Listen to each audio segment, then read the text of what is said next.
All right.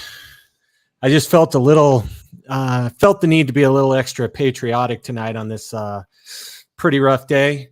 Anyways, tonight I've got a friend of mine that's joining me for a second time. First time I had him on was when I was doing the audio version of this podcast.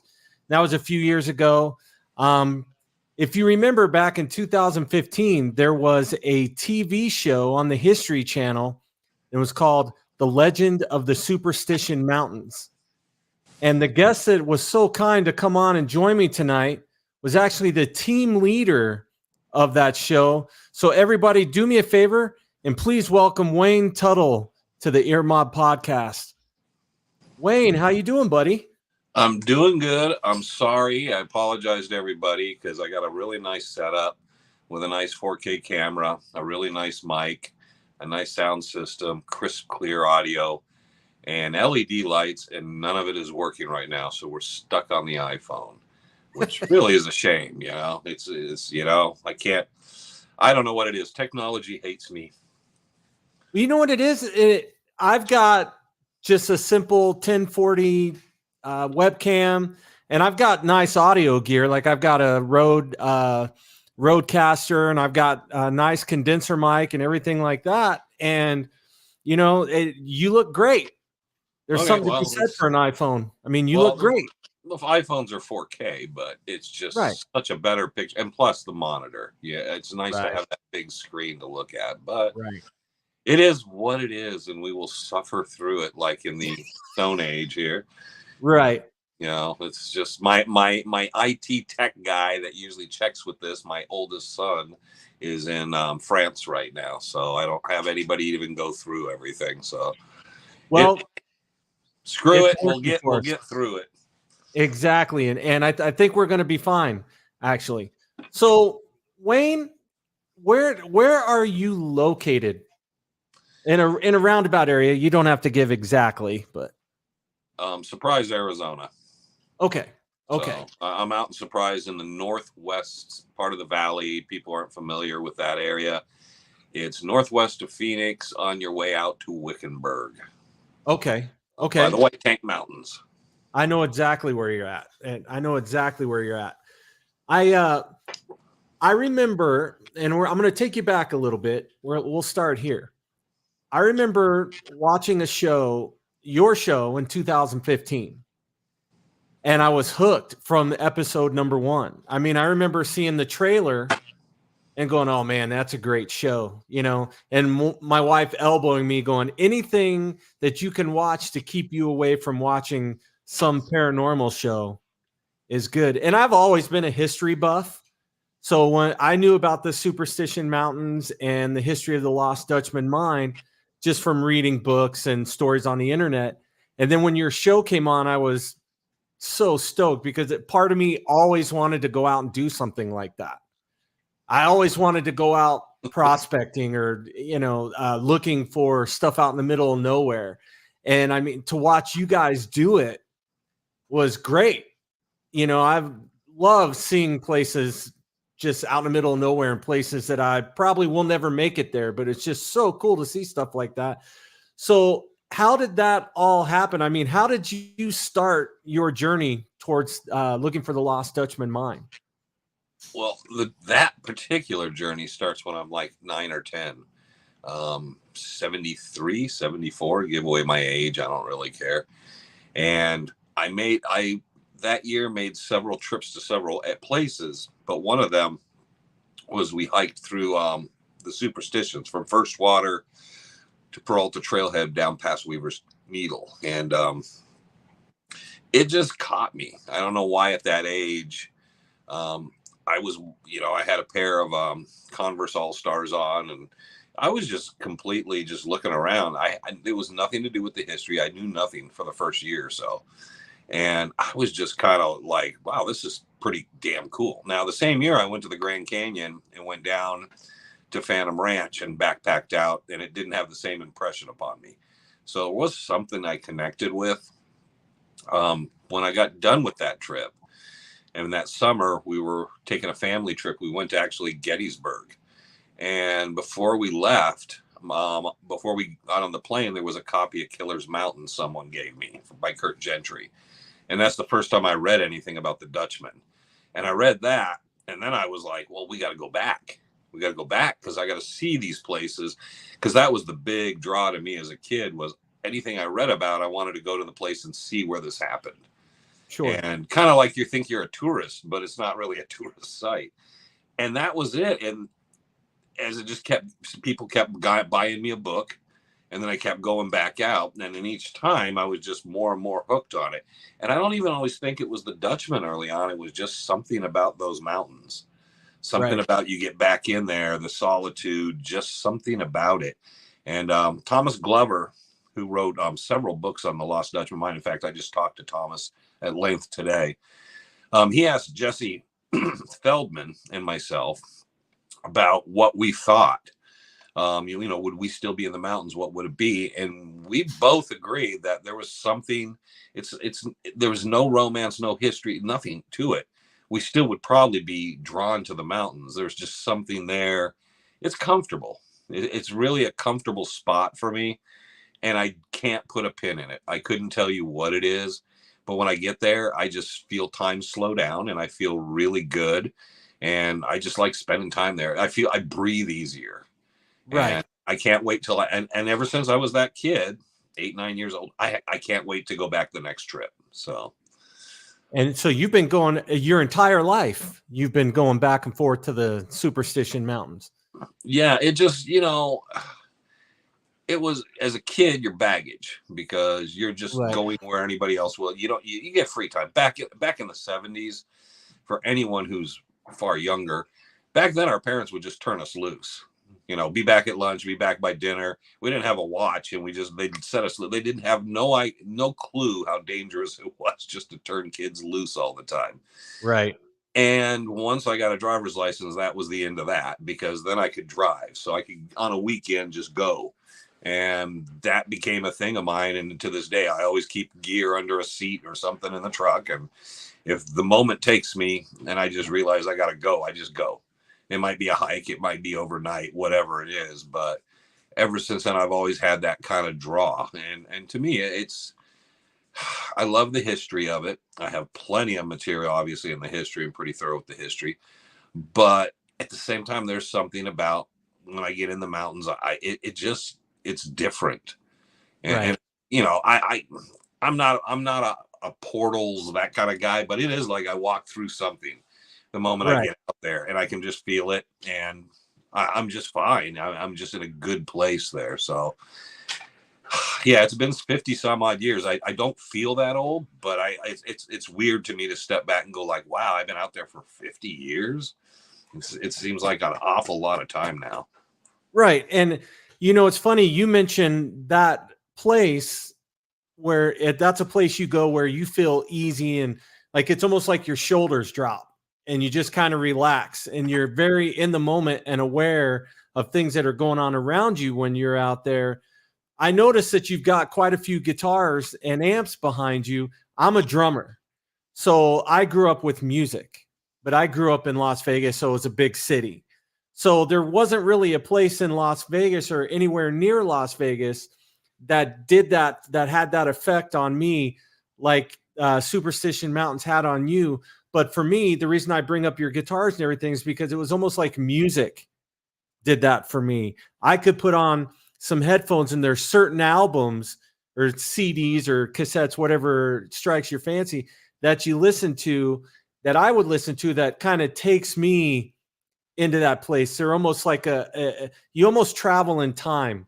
If that makes sense. It's just kind of, they capture a moment. So when you listen to it, for me, I kind of relax, and I just intertwine with that music. And there's certain albums that do that. Yeah, I don't know if that makes sense. I liked the separation of things. Right. And you have, I'm sure yourself, drummers have their own unique personalities. I dealt with plenty of people with lead singer's disease. Oh. And the mountains were the kind of that place where everything was different. So to me, there was times I needed quiet. And I could go out somewhere and yes, my ears ring quite a bit out there because of the damage we do to them. But it was important to me because I realized that kind of kept me centered at times.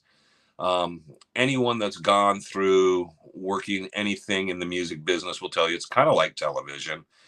It's not an easy business, and Right. you can believe in yourself, believe in things so hard, and they just spit you out. Right. That's true. And people end up with a lot of problems because of it. And one of the reasons I was able to probably navigate and kind of keep a sense of humor and actually stay pretty level headed through and know when to sidestep things was I just knew at times, where my friends would say, you disappeared. Well, yeah, because I would just go out in the mountains. And it was just something as like I had this completely different thing that I really, that set of friends, those people, it was just so separated. It made sense to me. Right. So there was that guy that did this, and then there was this guy that did this other thing completely. And people will think it doesn't really relate, but it does because I don't think it's a safe space. You just need some place to clear your head. And it was oddly enough the remote most opposite thing in the world, where Right. everything was half stacks and just way too loud. And it was a place where everything went dead quiet and I could hear the wind in the trees and stuff. And that help make things sense. I mean, it makes you walk back into it and go, okay, I can breathe for a moment and Right. I can deal with this stuff. So And you can actually think, yeah, and I never saw it as inspiration for anything. It was very odd. It was like two separate things. So when we do the rendezvous and a number of events that we do out there, I occasionally bring the guitar, and I've accompanied people and done some things, but a lot of times people are very surprised that most of the time you hear me playing the guitar, it's when everybody else is going to bed and you can just kind of hear me off somewhere. And it's just because I'm not sitting there trying to entertain. That's just an extension of myself. Right. But it's not something I feel like I got to show anybody anymore. I don't know if you feel that way anymore. Being a drummer is a little different than that, being a guitar player. Well, But I don't it's feel the extrovert have to show off anymore. It's like if nobody's there, it's just the dog staring at me. I'm just as happy as I was when I first picked up a guitar at like 10 years old. I feel the same exhilaration with the guitar. So the mountains, it's kind of an odd thing because it's a way for me to disconnect from it. But it's very cool, and it does have its inspiration in a moment occasionally. But I tend to be one of those people. I know a lot of people go in the mountains, they have earbuds in, they're listening to music the whole time or this or that. I tend to just listen to the air and just kind right. of, and that can be inspiring because you don't realize how much noise and how things sound. And it is weird because as you get older and you're more musically educated, let's say Right. we have to get educated no matter Yeah. what. I can sit there and go, oh wow, that's like a D flat, the wind going Right. through the tree. And it's weird how I realize that. Right. But I also realize that's part of the thing in nature is you start realizing, you get certain tones and then you're in certain places and it all blends well together. And it's like a George Martin Beatles mix or something really cool out there. So I don't like to interfere the two things because I don't know if they really belong. So I have my guitars, which is, cool with me. And people always, my children have no musical inclination whatsoever. Right. But it's cool. That's one thing. And then the Superstitions is a completely different thing, unrelated, that just sits right next to it. Right. And what you hear the tones and you hear the musicality of what's going on out there. For me, when I'm being a drummer, when I'm out somewhere, I start to pick up on rhythmic things, like whether it be some heavy machinery in the background or somebody's hammering on something or even a car alarm going off. I'm immediately drawn to it because it's a rhythmic pattern. And I start to hear those things. When it comes to notes and stuff like that, as far as, like F sharp or whatever, I don't hear it like that because I'm not trained that way. You know why that is? Because you're a drummer. You're not a real musician. Thanks, buddy. I've had that one all my life. Right? No, Hey. that was probably the first moment I ever ran into that, and I made that joke. I was probably about 16 or 17. It started early, and I had an incredible drummer who was kind of John Bonham type. He wasn't. It didn't have the rabbit foot, right? But he really had a great sound, and he had a great set of Ludwigs, and things sounded phenomenal. That kid just had a great tone, but he always wanted to play piano on stuff, which is a percussion instrument. Yeah, but I was like, you're a damn good drummer, but you're a really shitty piano player, guy. It's like, stick to them drums, you'll make it. Right. But it was that funny thing. I was always fighting with him. It was like, quit playing on the piano for a second. Let's work on this. Right. So, but yeah, I know what you're saying. It's you just hear. I love rhythms. I love rhythms. I mean, there's nothing like the freeway, hearing the cracks on the road and start getting that thump, thump, thump, thump, thump, right. thump. And then you're just coming up with different ideas. So, but I still love, as much as I love the click tracks and I love a lot of the sample programs and stuff, we have a drum kit right in the living room because there's nothing like live acoustic drums. It just reverberates different. It doesn't have to be played loud. It just has its own and definitely, I don't know if when you learn this and all is when people learn how to tune their drums and they sound right. Right. You can hear someone play and think, wow, he's really good. But the difference with a tuned set of drums with good heads on them is amazing. And so I love that sound because I think it's something that's missing even in music today is like people don't get to hear real instruments as much as we used to. Yeah, and it's tough. And now with the AI technology, that's a big rub with a lot of musicians now is they can just set the AI software loose and then all of a sudden they have this song. And that's I don't know. I think it's a tool like anything else. I'll say it's a plug-in to help with certain things, but I don't think it's ever going to replace an actual person who can write a good song. Well, the problem with technology is it becomes tiresome. Right. It's why you can hear stuff from the 70s and even the 80s that was recorded analog and mixed digital. That stuff is it's the reason they have classic rock that they do. And then a lot of the bands, even in the 90s, that were still recording analog, why it still sounds and it's on the radio and you're like, well, that's such a great tune still. And my son, their kids will probably still listen to it, but there's stuff in the last 10, 15 years that could be huge. And then it just dissipates after a month or two. It just loses all its flavor because it's tiresome on the ears. Yes, it is. And while I understand the concept of it, people don't. And that's why, it's disposable. So much music now has become disposable. And it's a shame. It's a shame. You hope there's, we don't have people in high school wanting to be in garage bands and playing at the strip mall. And that was breaking the ground for all of us was just to play crap places, for, a hamburger or something. We didn't get paid, but we just kept playing and learning and watching other people and doing it. And you kind of figured it out. And I don't think that happens as much. Even the bands that play in bars and stuff, I don't think that's where the music industry is looking at. Right. And it's the same for YouTube. I mean, people always say, well, I'm going to do this YouTube thing and I want to get on TV. Television doesn't look at YouTube because it's kind of just the cheap version of it. And they don't want to deal with that. Generally, television wants to deal with people that they feel like just has a personality or something that we can use this. We can creatively make this work in this element for that.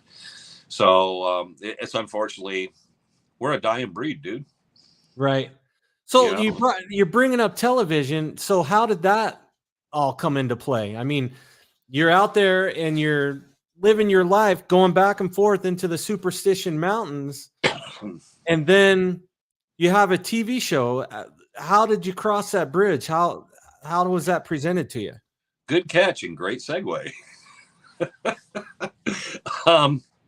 It was January or February of 2014. I always got bugged because we had the Dutch Hunter Rendezvous, which is an annual event in October, November. We come out and do. I would get contacted. Hey, would you do this TV show? No. Would you come on and do this? We're going to do an episode on this. Would you speak? No. Get Tom Collenborn. Get somebody else. And then Randy Wright, who was kind of my Dutch hunting partner at the time and worked on the Rendezvous with me, this group called us and was talking to both of us because we had a Facebook page for the Rendezvous. And they were kind of back and forth to us about, do you know anybody who'd want to do the show? So there's a series of phone calls, and they liked Randy and myself. So they wanted the pair of us to do the show. And I was against it. And Randy said, look, I got a family on the way. Your kids are getting older, because there's a bit of an age difference between us. And he said, like a big last hurrah, why don't we do the show? Because it'd be kind of cool, the two of us to document it, the partnership we've had for years now and all that. And in deference to him, I decided, you know what, that is kind of a neat idea. So I called them up and said, well, I'll do an audition. And then History Channel, I didn't realize this, that's what they wanted the whole time. Because they look for certain things. My voice resonates. They liked my voice. They liked the background and everything that worked with it, my speech and my mannerisms. And they were very clear on that. It was, don't change anything. Bring this hat, bring this. Because when I did my first interviews, I was in a work truck taking lunch, and I had my hat, and I'm sitting there in my cowboy hat in my work truck, which is, how much more Western can you get than that? Right.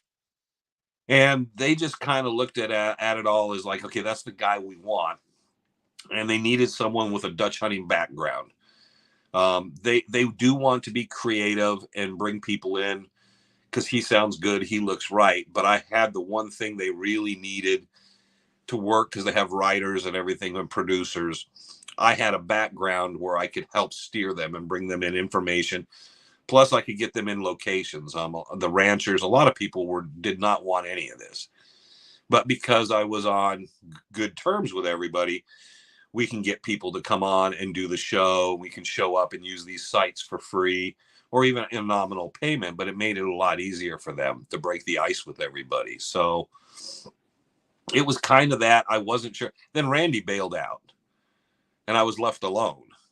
And I was like, well, crap, this is not what I wanted to do, because, I didn't want to do TV. I'm a musician. I want to do music. I want to go up in the mountains. And I knew doing television wasn't going to be the same as going in the mountains the way I like.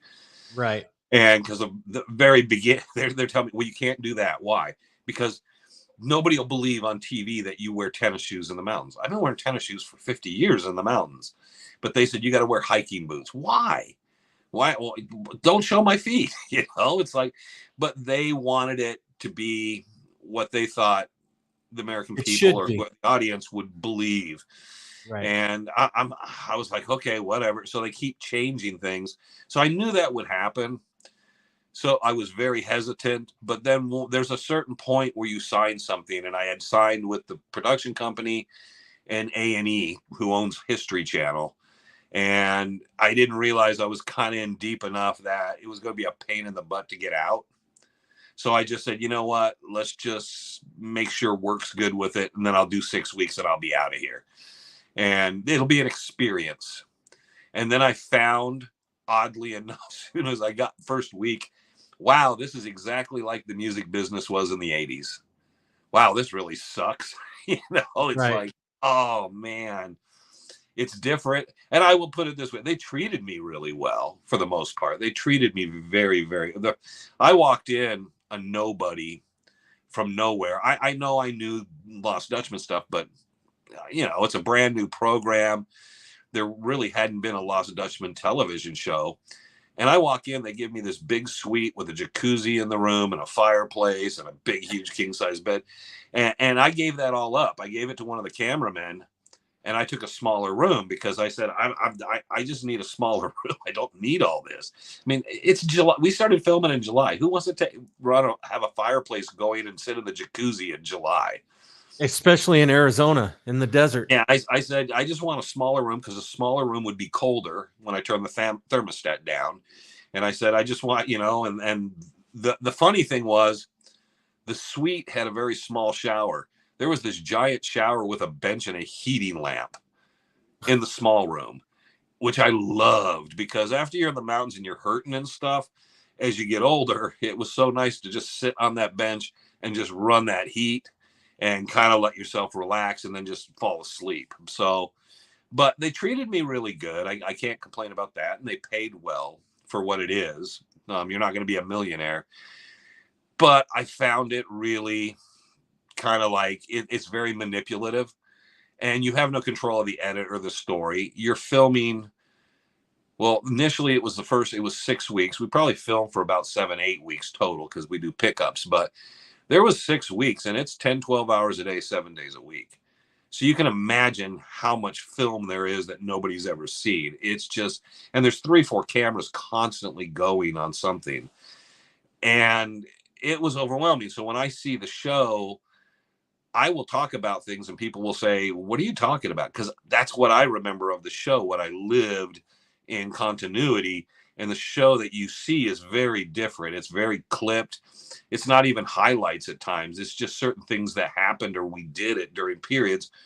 And I know people have to understand it's reenactment of a moment because we do something and then the camera would be out of position or one of the cameramen would be in the background. Something would happen. Frank, trips during halfway through the scene and they say, let's start it over and do it. And I can always sense those because none of us were an actor. The moment they had us try to go over and do it again, we had to go sit and watch it and look at it and try to figure out how to do it again.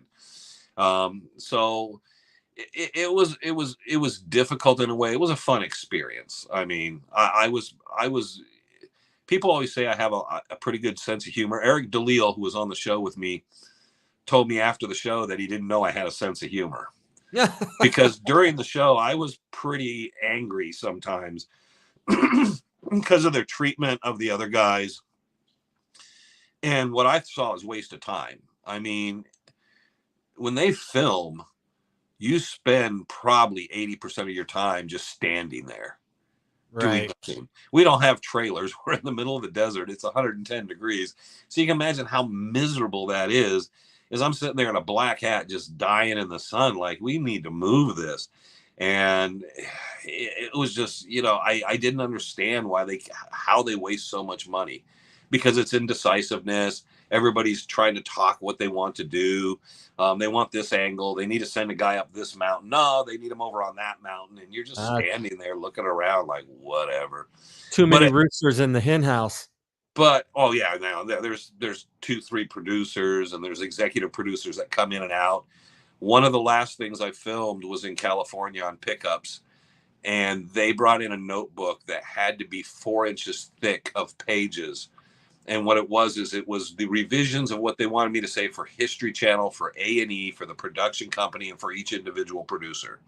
So everybody had a section, and it was all sometimes very repetitive, but it was grueling for basically 2 days. That's all I did was they would say something and then I would have to in my own head put it together and say it back. And that was grueling because you're saying the same thing 5 different ways that people want it said 5 different ways. Well, we want you to end on a low note here. We want you to end it higher here, more energy here. And that's tough, dude, because I'm not trained to do that. Right. And I don't know about you, but I get impatient. Well, yeah, I had one experience like that in the music industry when I was in a band and we were doing a music video. Oh yeah, those can be horrible. Well, yeah. So what they did was, I'm playing drums and I'm playing live drums, like loud, actually hitting the drums, and the recording of the songs blasting through the PA, and the guitar players and everybody's just kind of going through the motions, and the singer's not singing, he's just going through the motions in a mic that's not going through anything. Well, I must have played the song 30 or 40 times throughout the night as we're filming this video because they want full band shots and they want individual shots of everybody. Guess whose individual shots they did last? After I had been full on playing the song for 30 or 40 times, at the very end of the night, they decide, oh, we'll do the drummer last. And at that point, I'm so exhausted, but I had to put it on just to make it look convincing. And that was it. So that's pretty grueling as well. When you watch television, you count out the scenes before they cut. Not a movie, but television. There is not much time between they cut scene to scene. It could be 3-4 seconds. Well, we want a camera over Wayne's shoulder. We want one over Frank's shoulder. We want one showing Wayne and Frank. We need one up the hill at a distance showing Wayne and Frank. We need this. Well, because it's dirt, it'll be dirty because you'll see the cameraman. We do these all separate. So you film something. Once they say, well, that's good, you go back and you do the same thing. You don't really do it. You do the lip sync thing they film of you just standing there, just talking to each other. And the whole purpose is to get that headshots, reaction shots. Okay, just stand there and act like you're listening to Frank talking. I don't know how to do that, but we would do that. So a scene that probably goes by 40, 50 seconds, it could take an hour. And videos are even worse because they're shooting each person and then everything has to sync up. So when they're filming you on the drums, they might want 2, 3, 4 angles. They want something above, something across the front. They want something from each side. They want something over on the tom-toms. And each time they do it, they literally want you to do a full run through to do it. Oh, yeah. There was no, okay, we're taking the chorus. It was like, no, you're playing the whole song over and over and over again. So when they're doing the close-ups of the guitar players, they had to have me playing in the background in case they move, and I'm supposed to be in the background.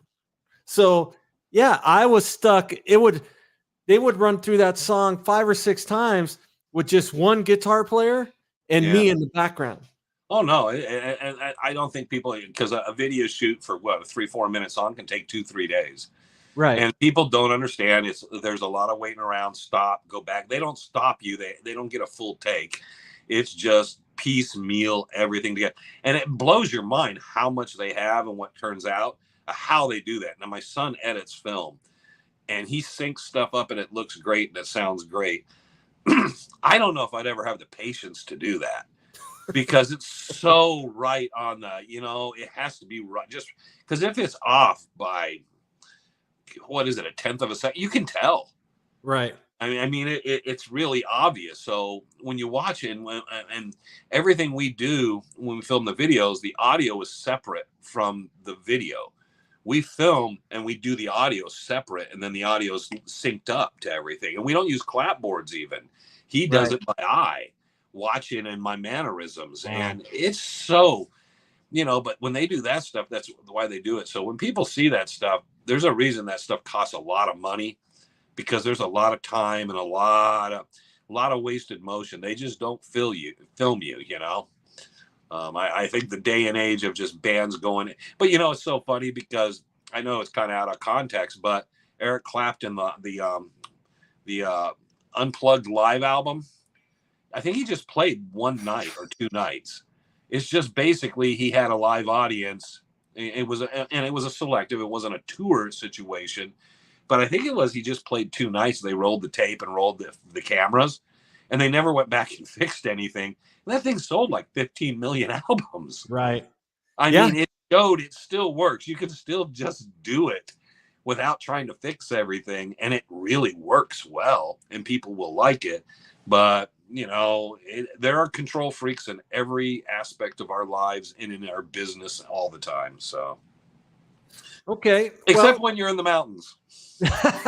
When you're in the mountains by yourself with your tennis shoes on. Well, when you're in the mountains with a control freak, you can get away, Right. So speaking of the mountains, where did this whole story come from? I mean, what's going on with this Lost Dutchman Mine? Where'd this thing start? As I slowly disappear into the darkness, I might move rooms because you can pick up and you can move. You're in control of whatever you want to do. I keep forgetting my left is my right. My right is the left. Yeah. Yeah, there's a light over this way. Yeah, I can see it coming off the monitor or something in the background. So we're talking the history of the Dutchman. The Dutchman starts with Jacob Waltz. He's a German immigrant. He comes to the United States, travels to California, part of the gold rush, the 49ers, but he's kind of after the fact. Nothing's, he's probably finding a little gold, but it's just he's too late. He becomes a naturalized citizen in Los Angeles County in California, and then travels because Arizona starts to open up and becomes the Arizona Territory. He travels with those parties to Arizona because they found gold in Prescott. He's one of the first residents of Prescott. He has a mine called the Gross Lode. He's one of the members of laid claims and stakes there. He kind of got ripped off at the Gross Lode. Back in those days, there would be 2 books for the state and the counties and stuff, or the counties weren't really formed, but there'd be 2 sets of books. And people would find ways to doctor books and stuff. And he ended up losing his claims. He had 3 claims early on, the Gross Lode, the Big Rebel, and the General Grant. And it appears like nothing ever worked out. The Gross Lode was a good producing mine, and it obviously didn't do anything for him. So he has a 3-year period where we don't know where he's at. We don't think he's not at the Vulture mine because there's no record of him being through there. But the people he traveled with came down the Hassayampa into Phoenix finally. They started settling in Phoenix. They're all now getting older in their 50s and 60s. They're trying, let's build a town now and become merchants and raise crops. And he follows that group. He ends up with that group. A lot of the people that found Phoenix and settle it, and he's there right at the beginning, 1867, 1868. A lot of them are contemporaries that have traveled with him since he came from California. So he's a very familiar person. So that part of the history always gets forgotten, is he was one of the founding people that came into Phoenix. Well, they say when he first came to the property, he lived in basically a patchy wickiup, which is the dome of sticks, and with blankets or tarps or stuff over it. And then he started building outbuildings in a nice adobe house that had shutters, and he paid with gold. But Waltz was pretty smart because I don't think he ever paid that much. He did things piecemeal, so no one ever suspected outside of, well, he's an old prospector, he probably has some gold. But he slowly built a nice place up down off of around 12th, 16th Street and what was called Henshaw, which is today Buckeye Road. That was where his property was. And he had a house out there in the middle of the property, and he had other people worked on the property and did crops. And he was kind of retired. He had ducks and geese and sold eggs and doing fine. And what kind of happens is a woman who owned a bakery. She and her husband was from Germany, and she grew up in a German-speaking household. Her name is Julia Thomas. And she has a younger man, not much younger than her, but he's younger, named Reinhard Petrasch, that works for them as well. Her husband ups and leaves her with the bills, cleans out the bank. Waltz really likes them. They're German speaking. It's a place he likes to go hang out and visit. He's fond of them, and now she's hurting for money. So he comes in and pays a bunch of her bills and helps her out, is what she says. She says he came in and she had no clue where all this came from. Because she thought, what is he going to be able to do for me? Her and Reinhardt just keep their mouth shut. Christmas Day, 1890, her and Reinhardt are at Waltz's farm, and they're sitting out. They had a picnic on Christmas. Christmas Day was also Julia's birthday, so it's probably a combination. It's Christmas, it's her birthday, we're having a nice picnic. And Julia and Reinhardt both told Jim Bark, a rancher later, just abruptly after a little bit of silence, Waltz just said, my mind is out there in those Superstition Mountains, and starts talking to them about it. And he's very emphatic that he's now, he's going to be in his 80s. He's like, I need to get more money because I didn't expect to live this long. I'm going to run out of money, but you guys need help too.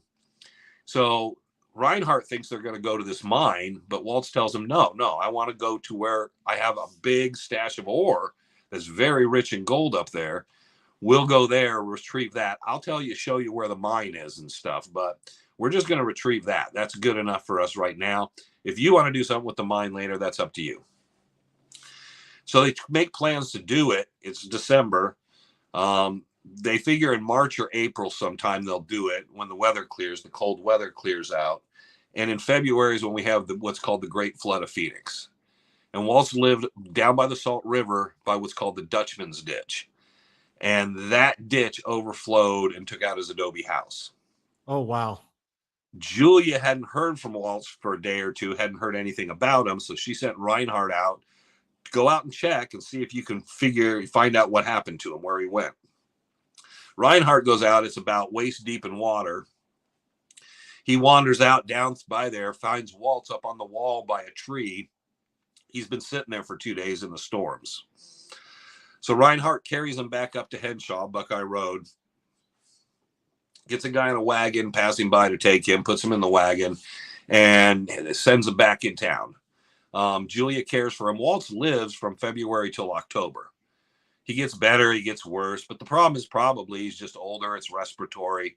He can't ever quite get his strength back. Right. But he keeps making plans with them. Well, we'll get a wagon. I'll take you this far. We'll go out and do this. Everything he's doing with them. But we believe what happened during that time period, the 8 months, is he kept revising and trying to tell them, okay, you know what, we're going to do this time. We'll go in this way and we'll do it this way. And then I'll be able to show you this and I'll draw you a map. Well, you know what? Scratch that. Okay, we're going to go in this way now.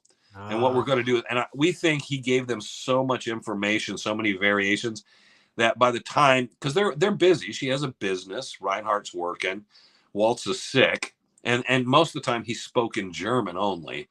So everybody just figures he just overloaded them with way too much. They're just normal people, and they're not interested in the mountains. There's no maps, there's nothing. So all the information he's given them, anything that's contradictive, they got no clue. It's just blending together. Right. And what happens is they did not expect him to die. They kept thinking he's going to get well enough or this or that. Right. And then he died. And Herman Petresch, Reinhardt's brother, always said Reinhardt didn't listen well enough. But I think what it was is Waltz just kept talking too much. And every time he was there, he was always trying to tell Reinhardt, how many, if someone tells you how to go somewhere, but gives you 50 different routes, 50 different ways, and each time is, and it's your mother tongue, German, but pretty much most of the time anymore you're speaking English, so you're probably beginning to think more in English. So it's probably just problematic. Now the guy's suddenly dead, and you're trying to remember everything, and you've got so much going around in your head because we told you so many different things. Who are not ever been in the mountains, have no idea anything about mining and stuff. So anything they're trying to do, everybody's influencing, which becomes a problem too, is everyone kept telling him, this is what he meant. And that, I think, would have been the most frustrating thing is, rather than listen to the two of them, this is what he told us. People kept saying, well, you can't be over there because there's no surface gold over there. He didn't know what he was telling you. He must have meant over here. And I think those things, you just combine them, created problems. Then you add the next thing is everybody and their brother suddenly was with Jacob Waltz or actually knew him, and they have clues. And they mirror the Petresch Thomas clues, but then they put their spin. So if you ever hear the Dick Holmes stuff, it's always a spin on the Petresch Thomas clues. So I think he knew enough to be dangerous, and then he made his own story versions of things. But the problem is, it's probably incorrect. He's the only person that was with Waltz when he claims he was with Waltz. He has nobody to back him up and nothing. Okay. What we can do here is, if you want to take a quick break and get to a different area, I'm going to go ahead and play another tune. And that'll give you kind of 4 minutes if you want to get something. Do that. Yeah, I'll see. Okay. Yeah. Just keep doing your thing, and I'll play a tune. And it's about 3 minutes. So find yourself an area, and we'll be right back. So, all right. So this will be a song. It's by a buddy of mine, Ray Allaire, and it's called No Circus in Town. So I'm going to go play this tune real quick.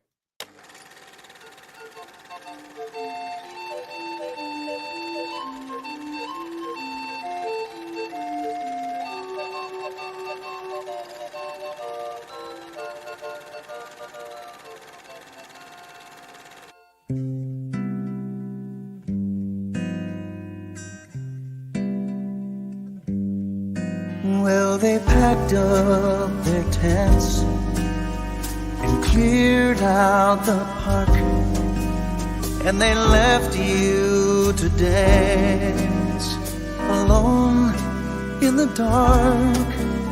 Oh, but don't lose that smile, 'cause I'll be your clown, even when there's no circus in town. You stood in line for your ticket, only to find just how quick it would come to the end of the ride. Don't let it darken your spirit, 'cause I'll be your clown, even when there's no circus in town. If you pull back the curtain, I know you will see, behind that house full of mirrors, there will always be me. Your magician, he disappeared. It was part of his act. And your strong man's one weakness were all the girls riding bareback. But girl, I'm not like them. I'm happy to just be your clown, even when there's no circus in town. Even when there's no circus in town.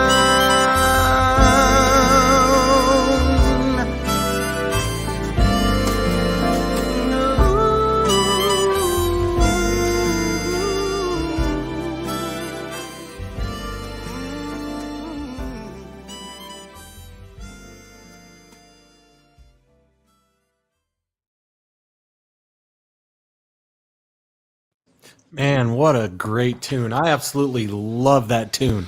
That's a good buddy of mine.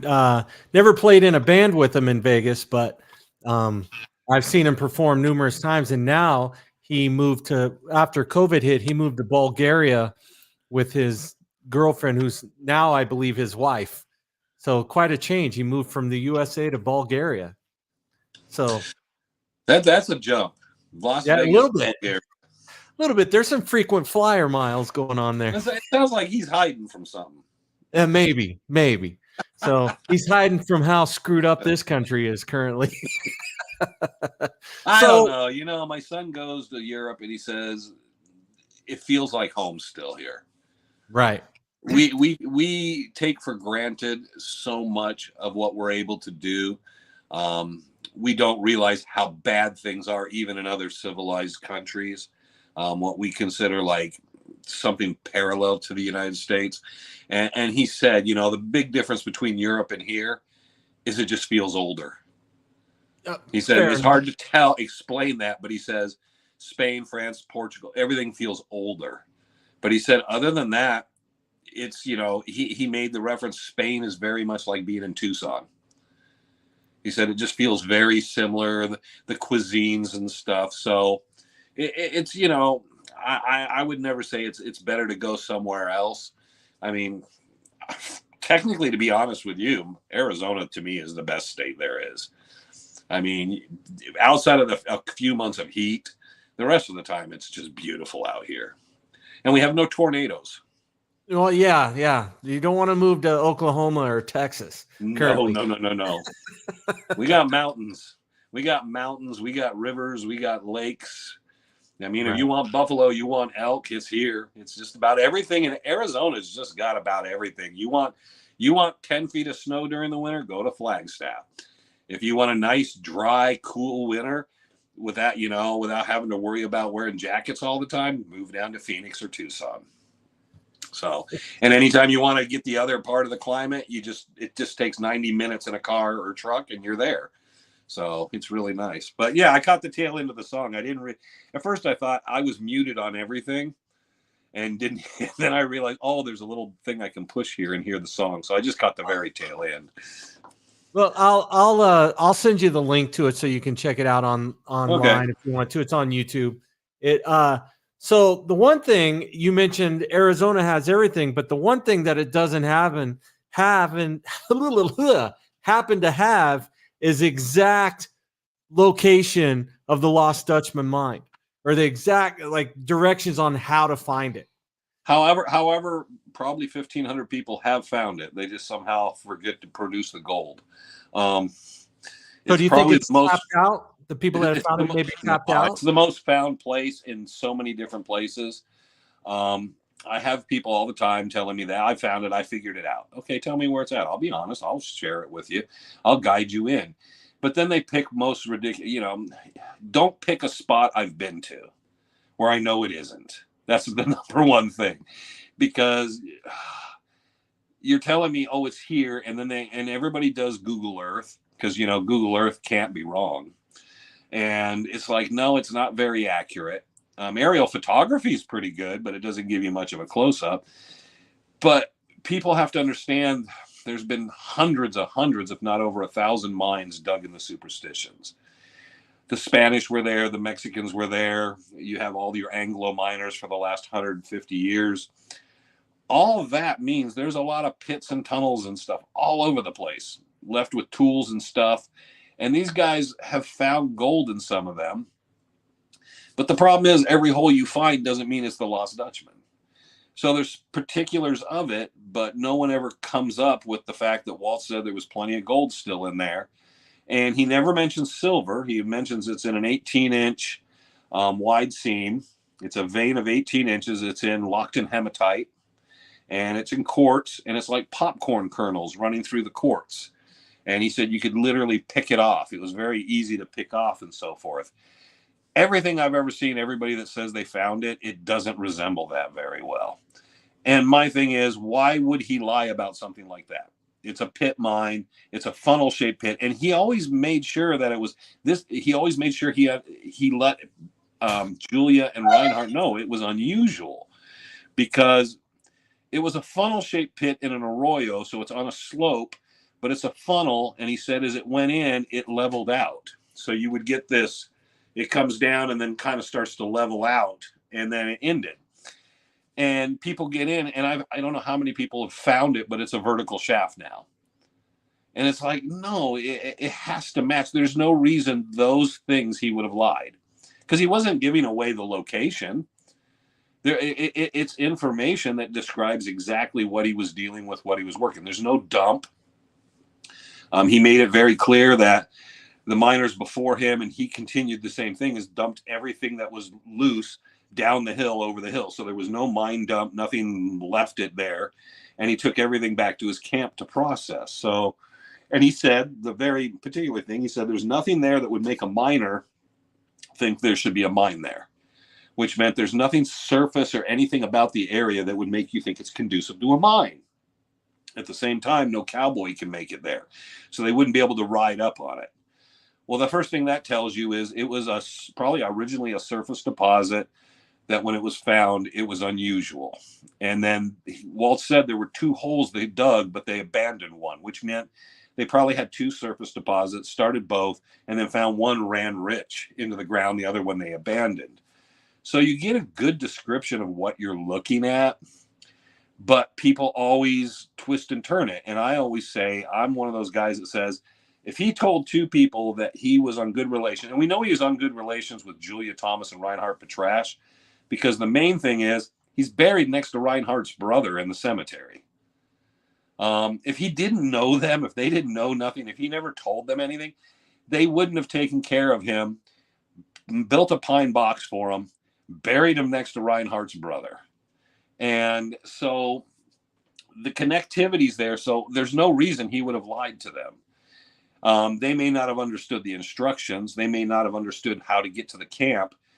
They may have let other people influence them, but anything they told Jim Bark, the rancher in the area, is probably pretty true. And Jim Bark said there was a manuscript he put together that never was published, that Dutch hunters circulate around, But Jim Bark said he talked to both of them, and he talked to them separately, and then he asked them questions individually, and he said they were literally word for word matched everything he could have asked them.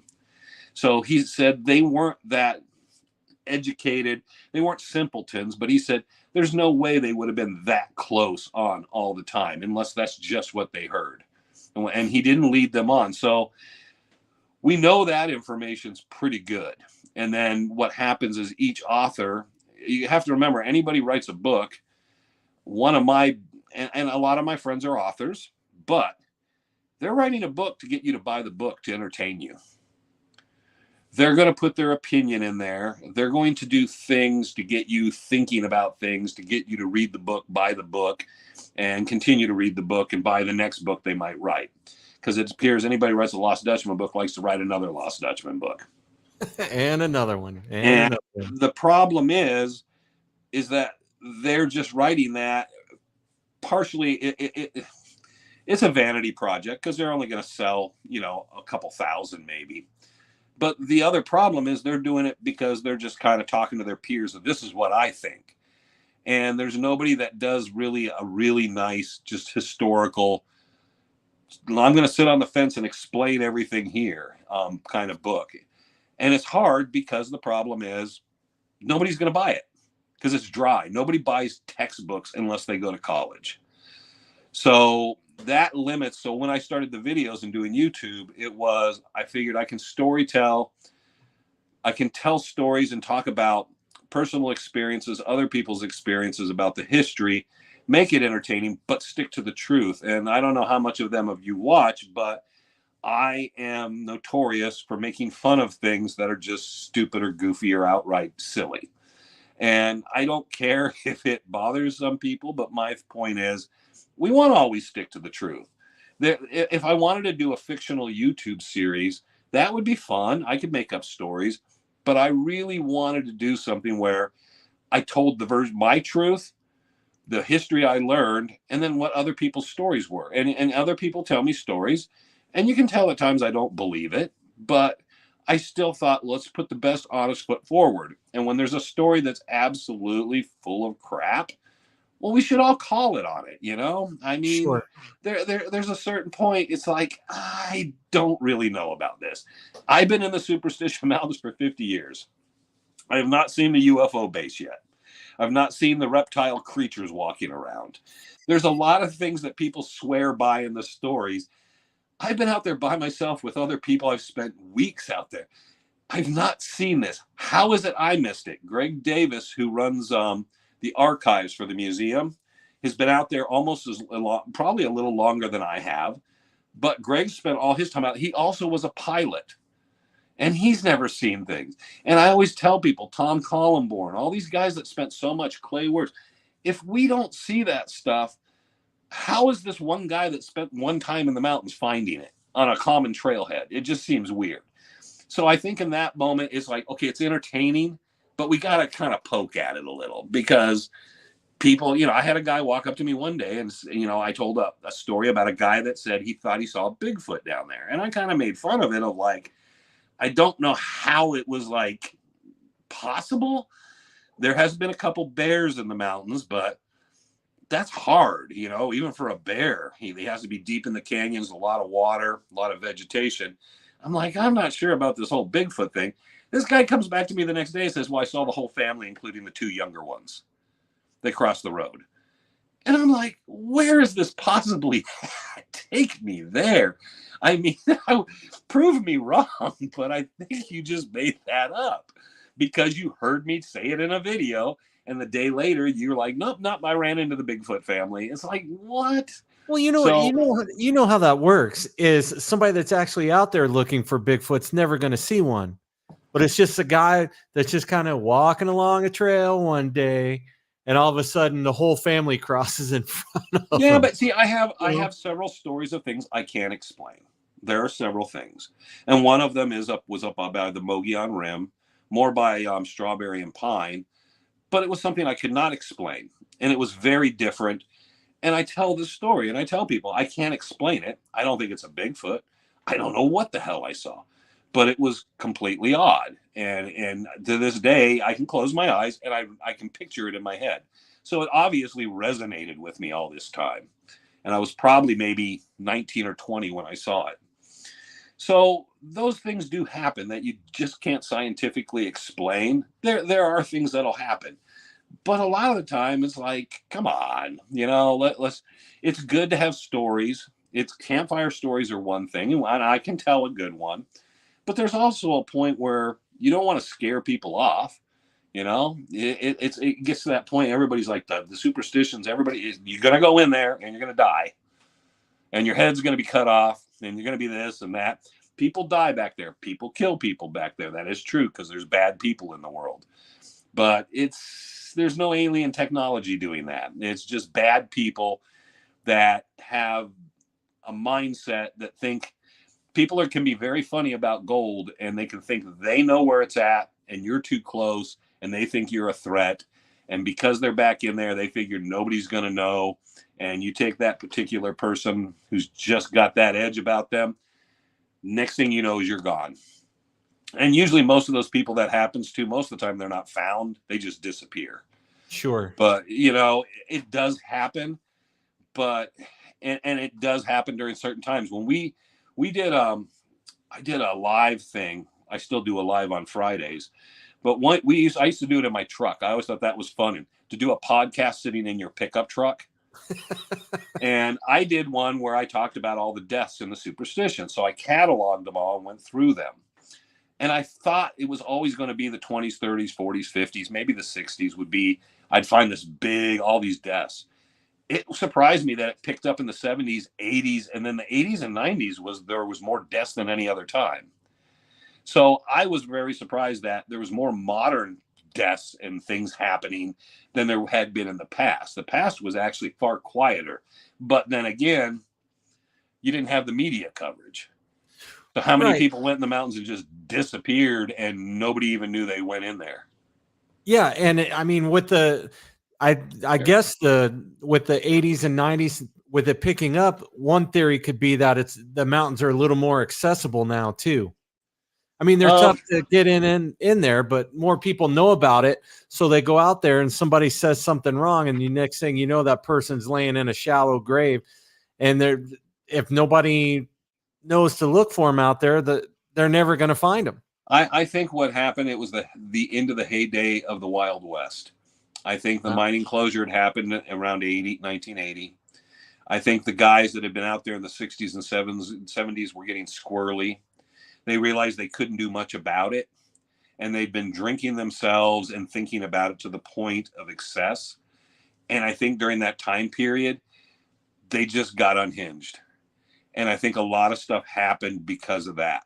And I think then once more and more people started visiting the mountains, the more people got in there and the more people that were armed, the more those people started to back off. They realized, hold it a second, because I remember going back in there when I was a kid. I remember in my teen years, I'd go back and there was guys that would have burros or backpacks like a small house on their back coming in, and they looked like some throwback miner to the 1800s. There were people still living back in there in the 80s and even in the early 90s. They were hiding away back in there. So I realized those guys, there's hundreds of stories about these guys, and that's kind of what I tell sometimes, of these people that lived out there. And some of them were very kind, good people. Some of them were very religious, spiritual people. But then some of them weren't very good people at all. Right. And because that cross section, bad people draw more bad people to them. And that happened a lot. And it was just convenient. There was a story about an individual that had murdered, him and his brother had murdered some people, and a guy talked it up. So I knew some of the particular people that were packing in and supplying the camp. And I told the story because it was a guy who barely spoke English who was the camp cook, and he was there by himself with I think it was a .45 revolver. And this guy came in and decided to bully him.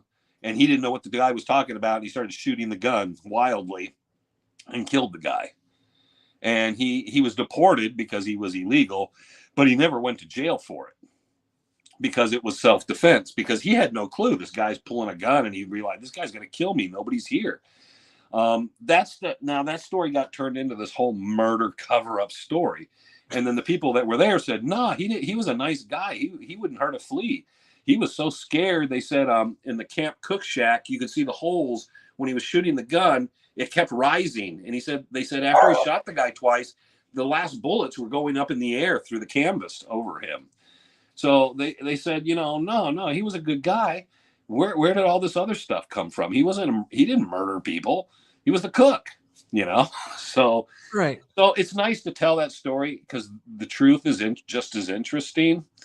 But it's good to put that out there for people to understand is that's how mythology gets started. And, next thing you know, with today on social media, more people might know that's, that version of the story the other person was telling. And I was like, no, let's tell the truth. Because this guy's probably dead, but he deserves the truth. He didn't murder anybody. He was working on tortillas, and this guy came up behind him and he realized the guy was going to shoot him. And part of it was, this is a guy named Crazy Jake on Peters Mesa. Crazy Jake had told the guy, this guy was from Mexico and a former Jesuit priest. And he was there because he knew the secrets of where the gold was stashed. Well, this guy was a cook and had no clue of any of that. He knew nothing. But because he couldn't speak English, he couldn't understand or convey to this guy, I'm not a Jesuit priest. I'm the cook. What's going on? And the other guy is completely thinking this guy's playing him. So it was just bad all the way around. And those are the most interesting stories for me. I think those are so interesting, how history gets turned around. And then you hear, wow, that's incredible, Well, I remember watching the TV show. Yeah.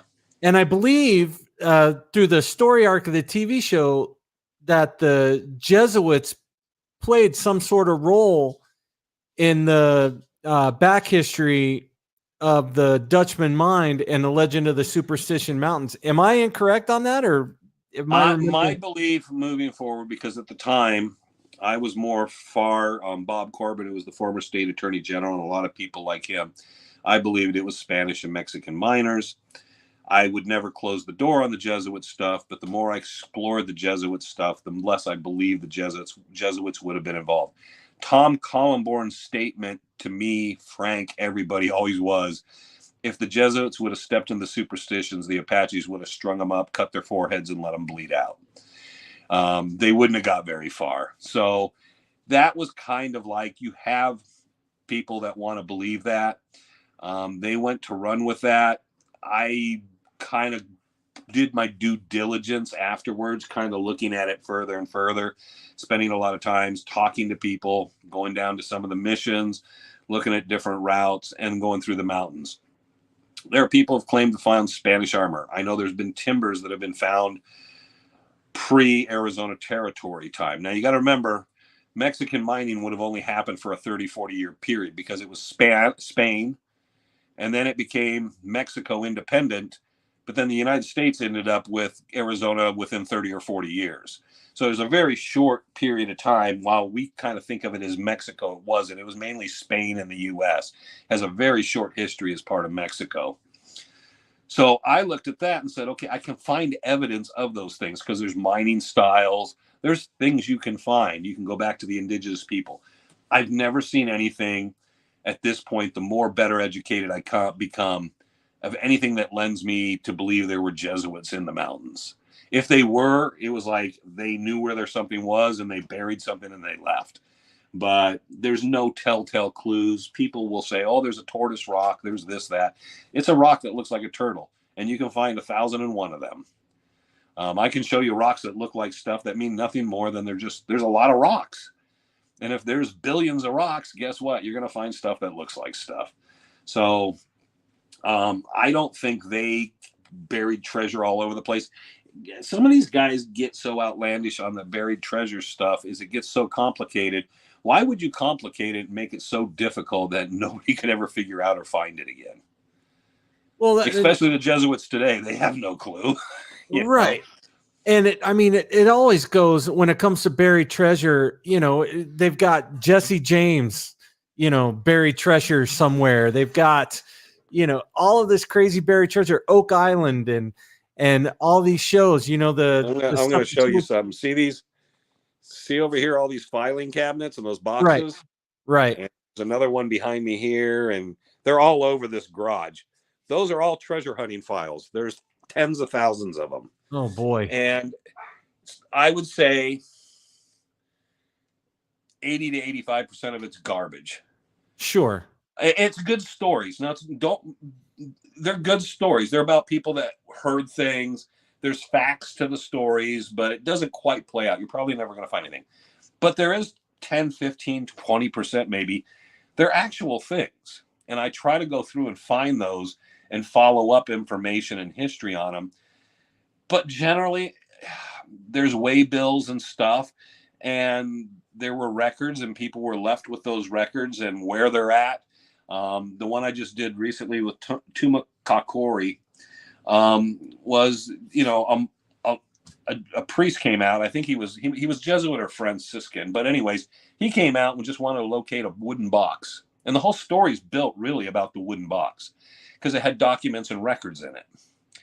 He was given help. He recovered that. He gave these other guys these documents, but everybody's searching for the treasures using those documents. But I believe the maps and actual information to get to the mines and whatever there's there was in that wooden box that he took. Because that's why he wanted the wooden box. Not that they wanted to recover the treasure as much as they're more intellectual. So they probably wanted the original records and things like that. It was more important to them to get the religious things out of there and not worry so much about the gold and recovering that or working mines. I mean, I don't know if the modern day Franciscans are that interested in working old silver mines. So you have to look at it as like what you and I might think is exciting and an adventure and treasure. Someone else might see as like, well, that's a pain in the butt. The price of silver and what I got to do in silver isn't just like you chip it out and it's just there. Like gold is much. The reason so many people look for gold because it's a much easier process, panning, especially plastering, panning it out and so forth. But silver is a whole different monkey. And the fact that it would take so much out of you and cost you, and there's a chemical way that you get the silver out and do all that, there's so much involved that it's not worth it at the cost or price of it unless you have big pits and it's a major, major load. And then you need money and financial backers and all that. So, these guys probably wanted those documents. And that was my theory. But I told the story and a couple possible mythological stories around it to show people of like, hey, at the end I said, chances are that box is where the real information was. And it went with the Franciscan monk back to Europe, and so be it, and that's fine. But so there's truth to the story. There's something very relevant there. There are lost mines out there. But without that other documentation, it's a needle in the haystack. You're just wandering the desert looking for a covered mine. And by the way, so everybody always knows, my son, who's currently in France heading for Spain, he went to one of the treasuries in Spain where you're not allowed to film, take photographs. He said they walk you through it. They make you move at a good clip. He said they don't let you stand and really kind of take in everything. He said it was so overwhelming, the amount of gold and artifacts, statues, coin, everything. He said, I know where all the gold that the Jesuits and everybody had in the Southwest went. It's in Spain, in those treasuries. He said, it's amazing how much there is. And he says, but you can't inventory it. If they have an inventory, he said, I guarantee you it's a lie. He said, it was just incredible. But they made sure if your phone came out, they checked your phone at the other end and they got rid of photo. You were not allowed to film or do anything. And he said they even made us move at a good pace through. So he said, I was trying to go as slow as possible to look for something I would recognize. And he said, they don't want to allow that. So he made a good statement. Yeah, a lot of the gold and stuff, and they say, it's either in sunken ships somewhere out in the middle of the ocean, or it's in these treasuries. And the governments just don't want to tell anybody it's there, Because right. You know what? They probably got paid for insurance on it, saying, the ship went down, and then they still got the gold. Sure. So there's a rational explanation for a lot of this. But I said, the lost mines and treasure stories, there are some good ones, and there always will be. And Go ahead. Yeah, that's the thing is if people go to your YouTube channel and watch some of your videos, I think the treasure that you're conveying there is actually the information as well, because there's not a lot of people that have stayed consistent with this and are willing to put up those videos and are willing to tell this information. And I mean, this is history, and people should listen and people should take note of it. And the fact that you're doing that and you're willing to take the time to convey these stories, whether there's something to that particular story that you're talking about, you're willing to talk about it because it should be heard. Well, and I think it's twofold. One, I had to do the Hollywood thing, which I still do. I've done Beyond Oak Island, Unexplained. In fact, History's Greatest Mysteries with Lawrence Fishburne. I'm in an episode of that coming up this summer. I still do that stuff, and I try to get the truth in as much as I can. But I realized for all the guys that talk about giants and UFOs and Bigfoot for views, I want to be the guy that kind of hits that population of people that call bullshit on stuff. And I want to do something it's fun, but it's still historic. It gives people leads, helps them out. And then every October we pull the most bizarre stories for like 4 weeks. We do an episode every week of anything bizarre I can find, interacting with the superstitions. And I do that for fun, why not? But I try to do it so someone lands on it that they don't maybe get so tired of it, because it's just not so far-fetched. It's not an hour and a half of just far-fetched stuff, because you can burn someone else. We all love podcasts now. I love podcasts, but I've found there's guys that do podcasts, and after a while it burns me out, because there's only so much of that I can take. Sure. Before it's like, oh, okay, I got to find something else. And then I'll find something else that is somewhat different, and I'll listen to that and enjoy it. So, and I admit we all have shorter attention spans because of that. We have television that just directly, well, here's the next season, all 12 episodes available on Friday. Right. And then we just binge it and kill it. Yeah. I don't like doing that. When something comes out I really want to see, I want to pace it. I want to try to still relish it. And that's what I wanted to do, is do something completely different, kind of keep it within the gimmick of the Legends thing, but kind of drive people into like, hey, here's something, and give them an area and give them this and give them enough history. Look it up yourself. Go out and look for that. Don't leave it up to me. I can look around myself, but hey, other people, get off. You'll find there's beautiful country out there. There's fresh air. Yeah, it's fun, and you'll learn more about geology and the environment, and there's nothing wrong with that either. So I try to make it a healthier thing for people and interesting. Does it work? It seems we're at almost 2 million people viewed now, or over that. So we've been mildly successful, which is cool. But at the same time, I said no sponsorship, no commercialism. I don't care if it makes a dime. I just want to do it because it's fun. And I get to interact with people that are coming into this. They come out to the rendezvous. They first got into it because of the YouTube videos, or people that have stories, because it brings people out that catch it and say, you know what? I was out and I knew these guys. I know some of the people you knew. And then we get to share great stories. So it has all these different elements. But again, if it ever blew up too big, it would be a pain in the butt. Sure. Because I answer every I like every comment, answer any comment people have. I do it personally. And if it blows up too much, when you're getting 100,000, 200,000 views on something, it's tough to keep up with it, because you got to have a normal life. And I don't have people doing anything for me. People were surprised with the TV show, and when we first started the YouTube, that nobody does anything. It's just me. It's like, creatively I sit there and go, sounds like fun. And the moment it's not fun, screw it. The cool thing about today's age is you can leave it up for people to enjoy, or you can just hit a delete button and it all goes away. And that's a very cool thing too. So if you just want to say, I'm over this, which I would probably always leave this stuff up, because I think it has its relevance and interest. I have the file cabinets in my garage. I get to share them with the world, because copying them and putting them on the internet or sending them to people would be too much of a pain in the butt. But it's so easy to sit there and do a video, you know? So and the it allows videos me to get forever. that information out. Right. The videos forever. And it's so digestible, you know, for me, when I'm working, you know, there's certain podcasts that I listen to every day, and those podcasts generally deal with the same topic every day. You know, then there's old radio shows that I listen to, old Art Bell radio shows, and he just covered all the bases. So when I decided I was going to do this podcast, I knew, number one, I wasn't in it for the money, because there's so many podcasts that's really tough to try to get into it for that. But B, I just felt that I just wanted to interview and talk about whatever interests me, because I figured if it interests me, I might find somebody else that's into it as well on that particular one that I'm doing. So that's why you're looking at it as the lost art of conversation, which is a problem Right. too.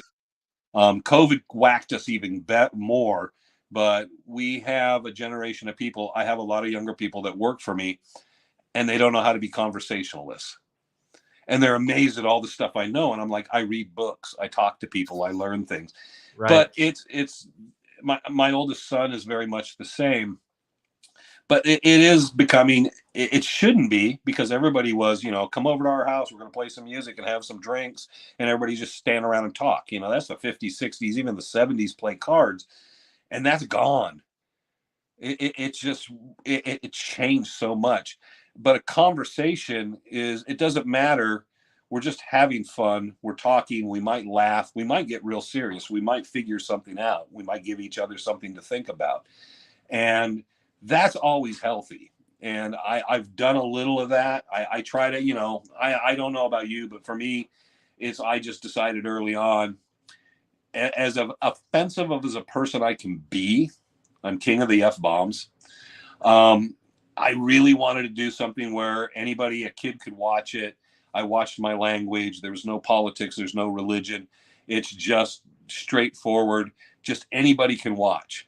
And if you want to believe in lizard people abducting people, that's fine. I'll make fun of it. But again, have a sense of humor. I mean, okay, I'm searching for a lost mine that nobody's found for 150 years. I have a sense of humor. If you can't have a sense of humor about some of those stories, then you need to go find something else to do, because if you don't have humor, you're going to drive yourself crazy. Yeah. And when you're talking about stuff like this, and I mean, I love I love conspiracies. I love all that stuff. You know, you can't take yourself too seriously when it comes to that stuff. And again, for me, it just falls on information. You know, what kind of information can I get out there? And you're either going to dig what I'm saying and dig what we're talking about, or you're not.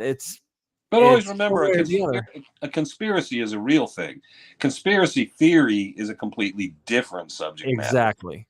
And, you know, I get frustrated with conspiracy theories, and we did a few episodes on things like that, because there's things that people want to get into, like the Knights Templar and the Illuminati and stuff. And there's a very clear history about some of these things, and there's documents and information, but they would prefer some guy going way out on the deep end that isn't knowledgeable, but made stuff up. There was a book, and I'm not going to name the book or the author. I hope to interview him someday. But he wrote a book, How Sedona's Built, on sandstone that's filled with quartz crystals on quartz crystals castles by an ancient race. It's sandstone. It's geological. There's no castle. Just because it looks like the shape of a castle doesn't mean there's a castle underneath it. And those guys, you know, I go up to Sedona and I dance through the vortexes and the portals, and they get annoyed with me, because my point being is, okay, let's lighten up for a second, because you're taking this serious, and you're even gimmicking videos to prove your point. I'm trying to show you, if there's anything real to this, go about it a little different method. Because if I'm not the brightest tool, but if I'm figuring this out and I don't feel any apprehension about dancing on that grave, then nobody else should. Right. And those people, and this guy wrote a book, and he took himself so serious that I rarely can't finish a book, and I couldn't finish his book because it got so stupid, outrageous, silly. I was like, he's just making stuff up. He's doing peyote or something, and he's making crap, and he has to believe this because he's written a number of books. And I was just mind blown of like, how could someone put this out as a piece of nonfiction? And I've always wanted to talk to him, not to like bully him about it, but like, what would make you do this? Because you have no evidence whatsoever, you know? You're not trying to scientifically prove it. You're just telling stories about just ridiculous. It's like me and you saying, well, we're going to go out and search for leprechauns in the Sonoran Desert because we fully believe they're out there. And it's like, and then every redheaded guy we come at, we chase, you know, because he's a leprechaun, obviously. Right. But it's like, okay, I'm sorry. I think you and I both can agree there's no leprechauns out in the Sonoran Desert running around hiding pots of gold. But why this guy wrote a book and has people spending $15, $20 buying a book about this stuff, it just drives me crazy. So I will make fun of those people, but I don't mind meeting them. I don't mind sitting around with them. Have you been to the Rendezvous before? I have not. Last year we did a ghost hunt. We brought all the equipment. We did it. It was purely, it wasn't tongue in cheek. We used everything seriously, but I kind of explained how this stuff works, the mechanics of it all works, and why and how they get the results they get. And I think I had a lot of people that were kind of blown away. I said, if you ask enough random questions and you edit, you can get something that looks pretty good. And I proved that, where there was an area that has no electricity and all this, but I showed them constantly there was just nothing on the EMF. There was a few spots between boulders because of the mineral content. The EMF would be a little higher. But I showed them, I said, a lot of this stuff is technology. I work for an electrical company. There's reasons and purpose for this stuff. There's a reason your brain hears things in white noise because it's trying to interpret things that aren't there. And it was fun.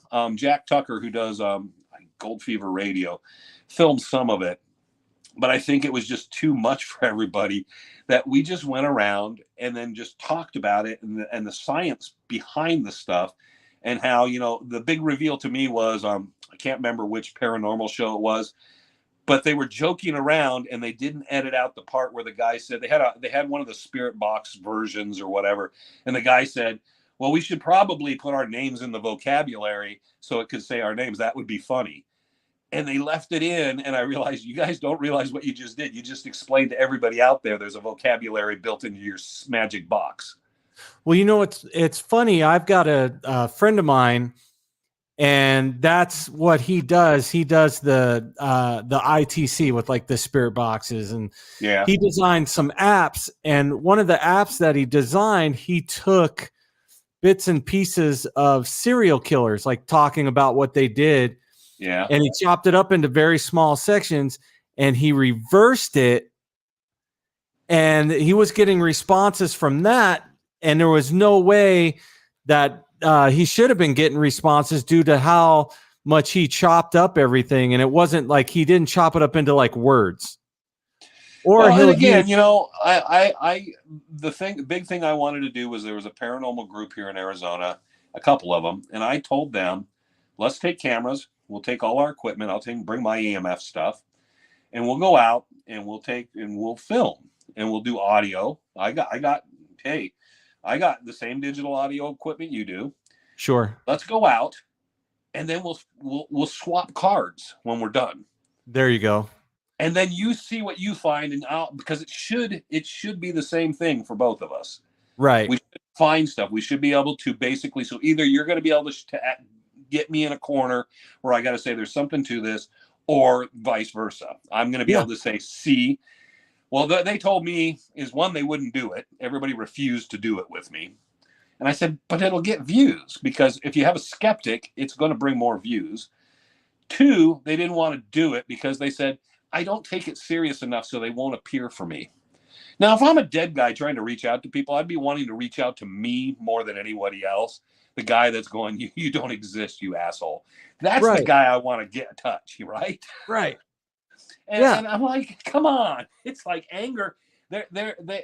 Anger brings out, there's more emotion and energy in anger than anything else. And I told them, I said, let's do this. And every time they've refused. They do not want it. They act like I'm treading on sacred ground. And I'm like, no, it should be entertaining. It should be fun. And you should be looking for different ways to do it. And I said, I don't care what anybody believes differently than I do. And I said, if they want to come out and make fun of me, I'm fine. I probably make fun of me more than anybody else. But that's one of those problems I always have with stuff. Is I always find it challenging that the paranormal people, unless they're on TV, the TV people have a sense of humor because, let's face it, it is what it is. And I worked with a lot of the cameramen, audio guys, and producers that did Ghost Adventures, what was that? Ghost Nation, Ghost Hunters, Ghost Hunters International, Haunting. And what was the one with the college kids? Remember that one? Paranormal State. Yeah, I worked with all these guys, Ghost Mine, all the people that worked on these shows. So I know in depth how those shows work. But my thing was, those guys have to have a sense of humor because they're in that frame they know it's entertainment. It has to be entertainment. That for me, and I do that stuff on occasion. And I'll be perfectly honest, I'll go to somewhere 4 or 5 times and nothing ever happens. I'll go there the 6th time and something might happen. And to prove my point, when you watch those shows and you watch each episode, there's always something going on. So they make it seem as if everywhere you go, something's going to happen because that's how it's edited. And they're at these places over 1 or 2 or 3 nights filming. So they have more of an opportunity to possibly catch something if there is something going on there rather than like myself or, some friends of mine who go there for 4 or 5 hours. But see, I don't poo-poo it. We did a film of the San Carlos Hotel. We've done stuff.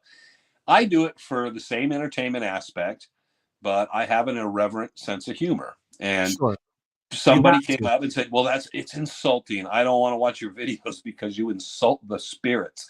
And I'm like, that should anger them. I mean, come on, bring it. Somebody bring it, It's like, and there's not that many people that'll do that of just say, it's got to be something that kind of like works. And I will admit, like I told you earlier, there's things that have happened that I don't have an explanation for. And I have evidence of it. And I don't know what it is, but it doesn't mean it's paranormal. It just means it's outside of what I normally would expect. Right. And, was I overexerted and had an actual hallucination? You can have audio and visual hallucinations when you're perfectly fine for reasons you don't know. Your brain works mysterious. I don't know what it was, but I've had things happen that made me sit back and think and go, okay, there could be something, but I'm the guy that just says, I just want to go to Skinwalker Ranch, not to film on TV. I just want to walk back and forth across the place, see if it feels different than any place else. Right. And I've never been up there. I'm in Utah and I've never been up there. I know that there's people that believe that the ranch itself, there's absolutely nothing going on. Oh yeah. A lot of people that live in the area just say boo, And yeah. I'm like, but I still would love to walk it and look at it. I was offered through Carga 7 to work on Blind Frog Ranch when it first came out. And I kind of, the way they were trying to sell it to me, I just sniffed out too much BS. And I told them, here's my money offer. I'll do it because I'm going to be away from home for 8 to 10 weeks. Here's what you can pay me and I'll do it because you're looking for a name from some other show to cross to help. And they used Eric from Ice Cold Gold on it instead as a geologist. But I finally told them, no, I don't want to compromise. I said, I can always honestly say this show's total crap, but it put my kids through college. There you go. They're going to nod like you just did, say, you know what, I get that. I did it for entertainment. I didn't believe in it, but I was willing not to sell my soul, but I was willing to go do it for financial reasons. And Hey. I would have done it. But they didn't, they wanted to be like, no. And then they kept doing trying to kind of tell you something. The first thing they told me is they said, well, we're going to drill and there's this gold deposit down in this cavity in these caverns and all this. And it was very interesting. And they said, we'd like to explore the indigenous curses and stuff. And I said, oh, you're talking about that place up north of Skinwalker that guy bought. And then they got real quiet on the phone. And I was like, oh, shit, gotcha. And that's when I said, okay, now we talk money, because I said, I'm willing to do it. I just want money. And I said, money will talk in that situation, because shit, I can take a summer vacation and make a bunch of money. And nobody's going to fault me for that. If you walk out, if you spend your summer filming someplace like that and you walk out of there with 40 grand, nobody should say boo to you for that. Hey, I've worn my share of disco wigs. Yeah, there you go. Gigs, right? It's the same thing. Nobody's going to take it seriously, but hey, it paid the rent. Oh, I did some studio work for a couple things that they had a group of people they wanted to put out, but they could not play an instrument or do anything for their life. And the idea is they needed people to do other stuff. Kind of one of these things like you're going to bring in 20 guitarists to play the part of the one guitarist. Right. And we're just going to use bits and pieces of everybody. And I did stuff like that, and I didn't care, because I just realized, hey, I'm networking, meeting people, and somebody might want to work with you again, and that's always cool and good, keeps you and you learn from the process, from the bits and pieces and the people you meet. But yeah, I kind of looked at it like that. So I'm always open to stuff. A couple of people asked me when they saw what your podcast is kind of about and what you do, and they're like, why would you do that? And I'm like, I don't care who I talk to. I said, we're going to talk about Dutchmen. We're going to talk about other stuff. It's all good. I mean, Art Bell I loved Art Bell early, back when in the beginning times. Right. And because it was kind of interesting, and I don't think the guests were trying so hard to be believable. And then I got to a point where I wondered if Art really believed what these guys were telling him. It was like people he became so popular for anybody that was up all night that it was like everybody wanted to be on there. Sure. Kind of penthouse letters back in the day. Everybody had to have their penthouse letter. If you wanted your book to sell, you went on Art Bell, and then immediately your book sold 1 million copies. Yeah. That's just the way now, it was. with social media today, that became a little more irrelevant, because there's so many ways you can do it and put yourself out there. But I kind of got to the point where it was like, I don't know how many times I was like, oh, I can't listen to this no more. Sure. It's like, what is this guy talking about? Right. And definitely when you've been there, or the kind of the history or something, and you're like, what is he talking about? It's like, come on, bring it back in. Where are we going with this? And I don't want to bust in or be a caller or anything like that. I just was like, okay, it kind of jumped it a little for me. And I haven't listened in so long, but I find the stuff interesting. I find my favorite show to watch still is Skinwalker Ranch. I love watching that show. They do such a good job. I loved Oak Island forever, and I love Gary Drayton. I met Gary, and it's a well-crafted show that never moves an inch forward and continues to stumble.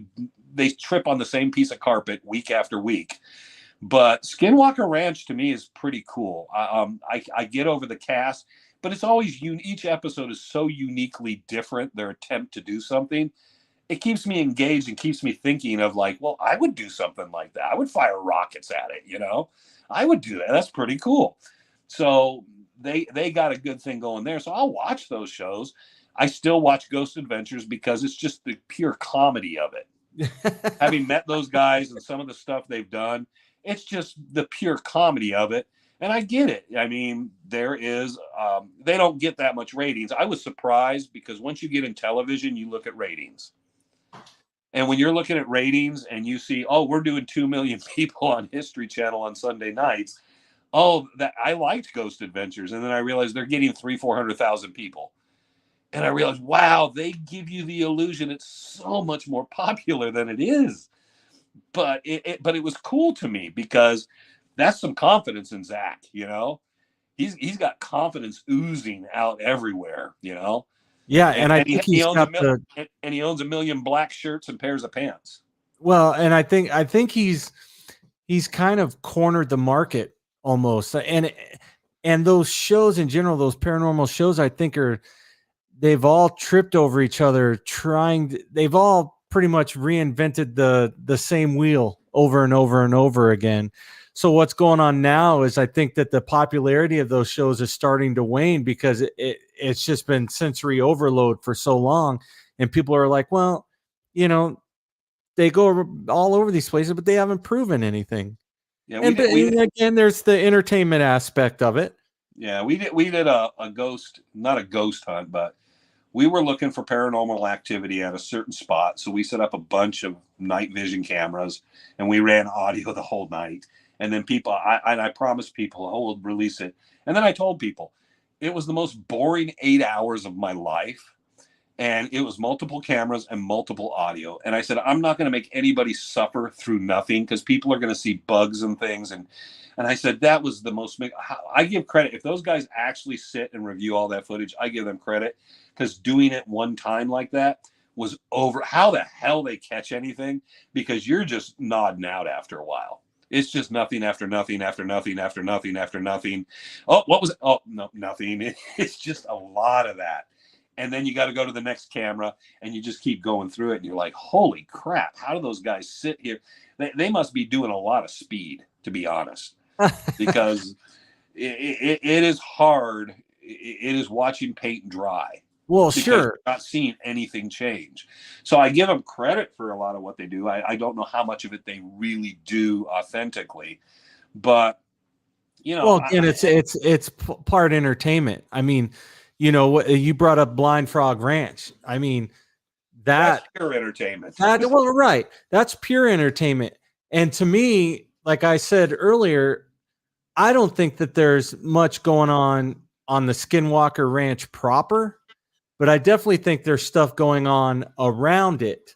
I don't necessarily know if there's stuff going on the Skinwalker Ranch, and especially now with these guys coming out that worked on the ranch when Bob Bigelow owned it, and they were saying that it got to the point where they were making stuff up just to make Bob Bigelow happy because they knew that if he called and they said, well, nothing's going on around here, boss, they wouldn't have a job. Well, yeah, I mean, how many times you just walk around a deserted ranch? Because that's exactly. And anybody ever wants to look into it, there's a couple really good books, but some of these guys that talked basically, and I know there's been a lot of interviews with some of the guys that work security for Bigelow, they talk how they worked and they would be out there and it just literally nothing happens. And there was no one there. It was just two security guys walking around. And then if something happened, they'd let Bigelow or somebody know, and then they'd come out. And the perception is like Bigelow had a 20-man team out there doing what these guys do now. What these guys do now is what we thought Bigelow did. So exactly. They're interesting to me because they're pushing buttons. Bigelow was a very wealthy man who made a really good profit off a piece of property that he got on a great deal to another billionaire friend who's in real estate, who has been able to basically make money off this piece of real estate. And I'm sure he's getting some tax deductions on the cows out there and stuff like that. I'm sure it's a business venture, and good for him. And we get to see the science, a little more of the scientific approach than the paranormal guys approach, which I like. I like the fact that I know the one guy is really into the UFO stuff and all that, but I like the fact, and I know deep diving the backgrounds of these guys and people involved with them. It's not as neutral as you think, but still they are applying science to things. And you can poke holes in the science occasionally, but they do some good work out there, which is thought-provoking about things and makes you kind of like think, okay, is there something, the the magnetic fields around there. Is there something? Because that can create things. I mean, if you live next to power lines, you can imagine things or hear things. So I like the fact that they're exploring other possibilities. And I think it's a well done show. I mean, I like the characters. The creative part of it, you know, they're trying to do things. It seems to me that they're doing things, like you said, scientifically, that you just haven't seen done on other shows. Oh, and I get the appeal of the show. I don't know. I watch it. I'm like, oh, come on. But I get the entertainment value and the appeal of the show. And the plus on that show is how many times every episode they're going to say, we don't know what this means. We have no clue why it's doing this. Right. That to me is much, and I don't know how contrived it is, but that's important because I hate when they go in and go, oh, you know, I think that brick moved. And then they come up with all these. And I'm like, no. I like it when they don't understand and they're looking at it. And it's like old mystery theater from the 70s or something. We all get to play into it too and think about, you know, what could it possibly be? And so, you know, everybody has their theories. Like in Oak Island, to me, it more and more feels like groups went in there was some sort of mineral deposits and they dug. And then other people came in, that people dug and thought they buried treasure. And people keep digging. And they're like, well, we got water samples that show gold. Well, because there might have been a natural deposit of something in there. Sure. There's gold in the ocean and the sea and the water. So I understand that, but I see now more and more of the chances of those guys pulling something out of the ground seems more unlikely as time goes by. But they've made a nice show. They got a lot of people interested and people kind of into treasure hunting and adventure. And that's kind of a cool thing. And people become somewhat, even though it's not scientifically or mechanically correct at times, Gold Rush and all these shows, they get people interested in stuff and get them out to kind of begin to learn how to do stuff. Yeah, and for me, that's the appeal of it. And I think that's one of the goals behind the shows. But I think that's kind of the appeal of it, to sit there and go, man, I didn't really think about this that way. That would be kind of fun to do, you know. Well, and you got to remember, I did a TV show. I wasn't really thrilled with the way they filmed it.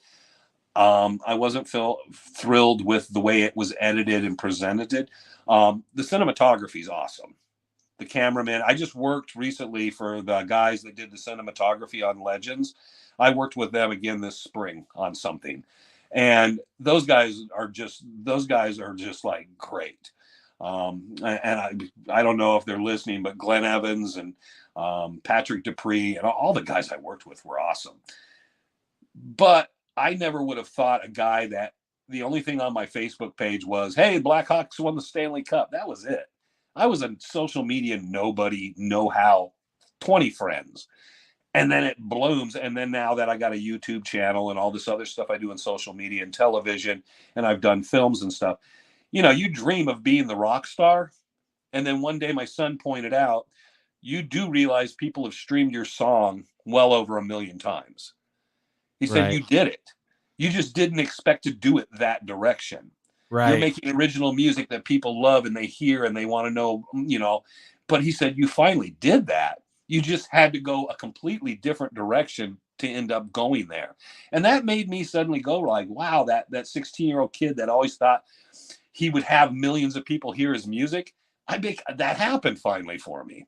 And I was like, cool. And then at the same token, you know, you're a drummer, you're in the back, so you don't get the adulation up front. But then to go do lectures in front of 1,000, 1,500 people, it's like, okay, I got to be the guy out front, in front of people. Right. It's different than what I thought it was going to be. When I perform, it's more of a small place backing someone else up, and there's maybe 30, 40 people in the room, which is fine for me. But I realized, wow, I did kind of get that goal. And I also realized another thing. The guys that do that can have it, because it's so much effort and work to remember to be kind to everybody. I've always tried to be, but you have to remember to be a cool guy, a nice guy, because you're the experience they're basing things off of.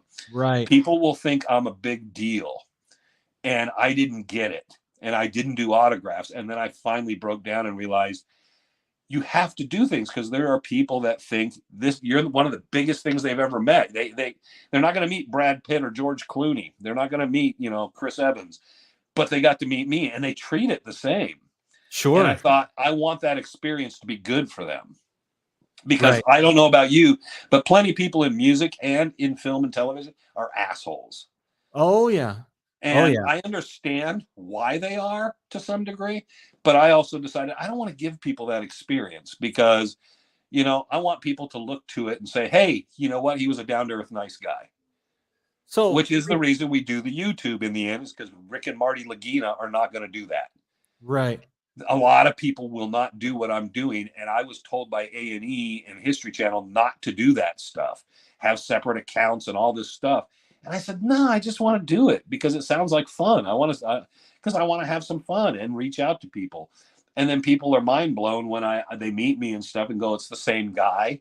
I'm just chilling, doing stuff. And I think it's cool. You can find the balance, but the balance for me is most of the time I can be somewhat anonymous still.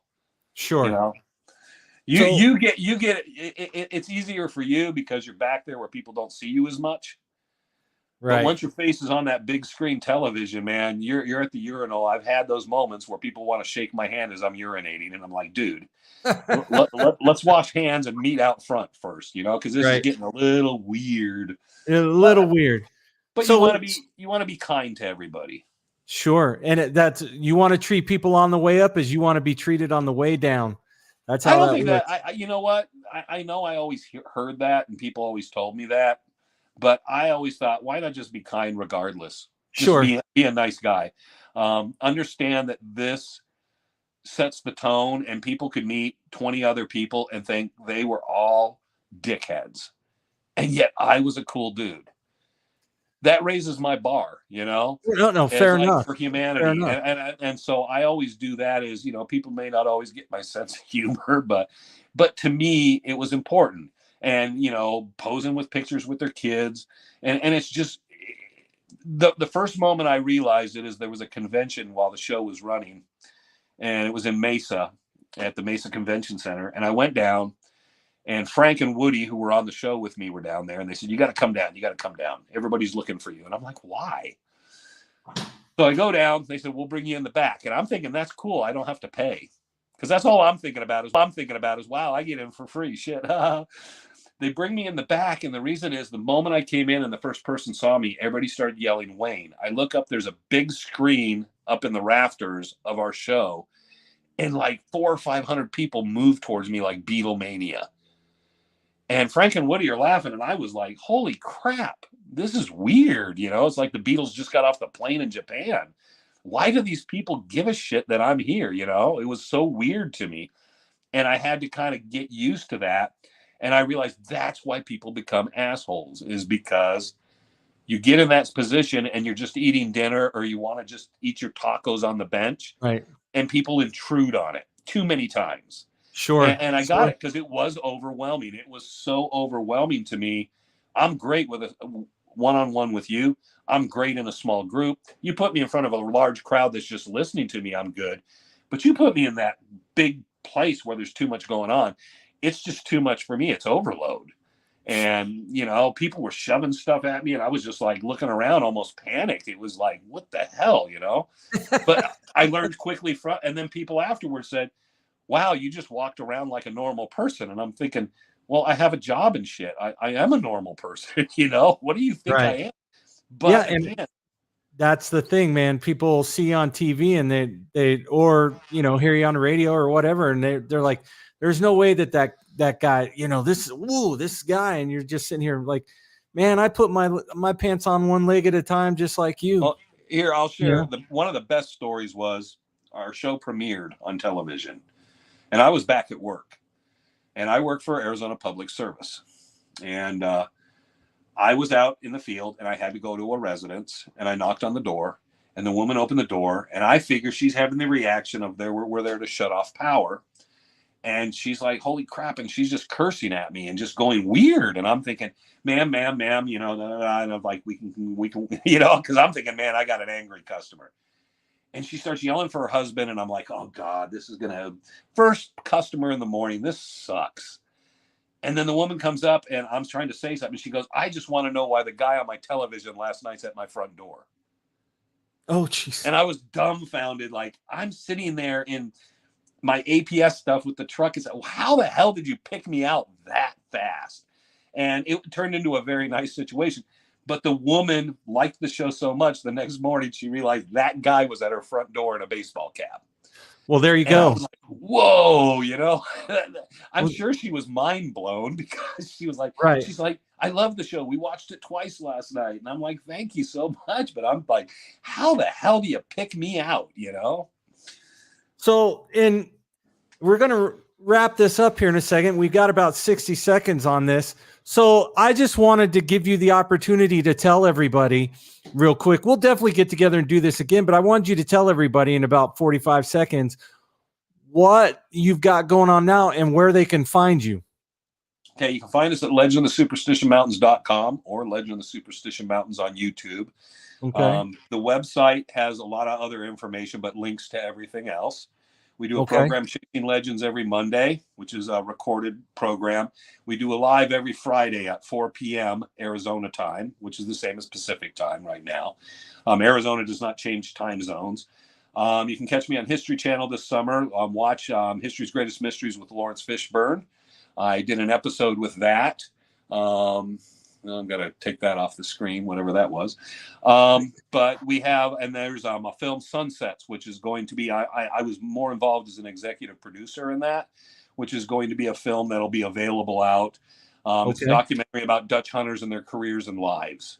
Awesome. So there's always something out there. If you just Google me, you kind of amazed at how much stuff I've done over time. Okay, cool. So what I'm going to do is, I'm going to promote your YouTube channel. I'm going to share a link and everything, get that all dialed in. Wayne, as we're wrapping this up in the next 10 seconds, I want to say thank you again. Let's do this again. Let's just get together and shoot the shit. Let's do it in October. Let's do the spooky one. You pick one, and we'll review my YouTube spooky crap from the last few years in October. You can watch those. We can talk about some of those stories and stuff. That'd be fun. It'd work with your channel, kind of some of the stuff you do, or we could just talk freaking music. There you go. We can do whatever. Like I said, whatever I'm interested in, whatever I want to do, I'm going to do. So, Wayne, you have a good night. I don't want to keep you. Too, sir. So take care. Sorry about the visual and audio, but hey, we'll get. We're good. Time. We're good. Have a good night, Wayne. Thank you, and I will reach out to you here real soon. All right. Thank you. Everybody have a good night. You too. Thanks, Wayne. Bye-bye. Bye.